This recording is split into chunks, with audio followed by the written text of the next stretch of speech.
One of the fundamental contradictions and unavoidable paradoxes with the entirety of the modern society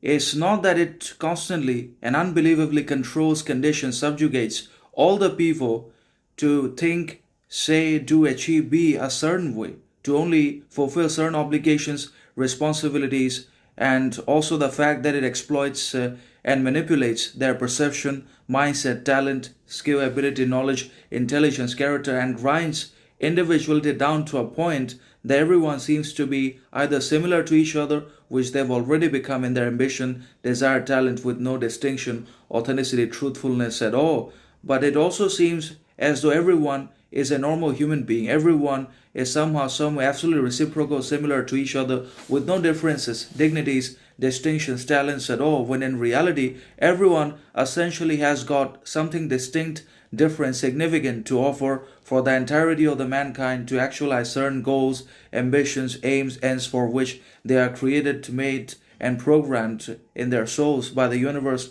by the outside faculties, and also by the cosmic powers in one way or another. But those cosmic, universal, and also cultivated differences, distinctions, dignities, talents are being constantly erased and eroded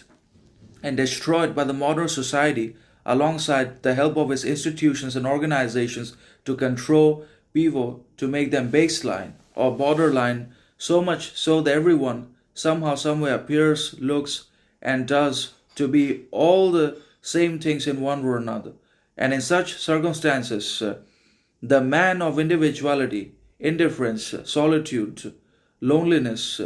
dignity will be automatically criticized. The individual, authentic, truthful sort of man will have to navigate or face a whole lot of criticism, condemnation in their lives, not because they are not good, but because they have got unbelievable dignity, difference, distinction, authenticity, talent, truthfulness, sovereignty, understanding, and forthrightness, and many other virtues in their actions, behaviors, habits that constantly makes them different from the others in one way or another, because they refuse to sink, because they refuse to be washed away, faded alongside the others under the influence of all this arbitrary governance and tyrannical powers and forces in one way or another. So obviously, the common people face no criticism because they are already brainwashed and subjugated and submitted